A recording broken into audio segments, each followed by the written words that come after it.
हातनी या गावातील गणेश गोविंद निलेवाड, साक्षी सयाजी निलेवाड आणि विनायक माधव मोगले हे तिघे इतर 4 विद्यार्थ्यांसोबत विद्यार्थी दररोजप्रमाणे बळेगाव येथील कृष्णामाई विद्या मंदिरला स्कूल रिक्षामधून जात होते। घटना पाहण्यापूर्वी मराठी न्यूजला जरूर सबस्क्राईब करा। सकाळी 9 वाजेच्या सुमारास हातनी ते बळेगाव रस्त्यावर अचानक समोर हरण आले। हरणाच्या धडकेने रिक्षा उजव्या बाजूला उलटला।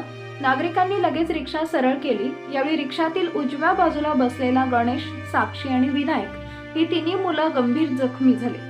सर्व जखमींना उमरी येथील ग्रामीण रुग्णालयात उपचारासाठी दाखल करण्यात आले।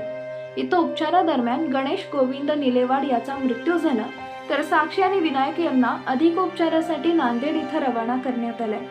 विशेष म्हणजे रिक्षा चालकाला यात कसलीही दुखापत झाली नाही, तसेच इतर 4 विद्यार्थी बालंबाल बचावले।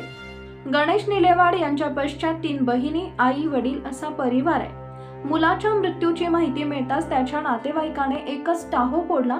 गावातही अपघाताची बातमी समजताच हळहळ व्यक्त होतीये। शेतातून आलेले हरिण अचानक रस्त्यावर आल्याने स्कूल रिक्षा उलटून अपघात झाल्याची घटना आज सकाळी 9 वाजेच्या सुमारास हतनी ते बळेगाव रस्त्यावर झाला।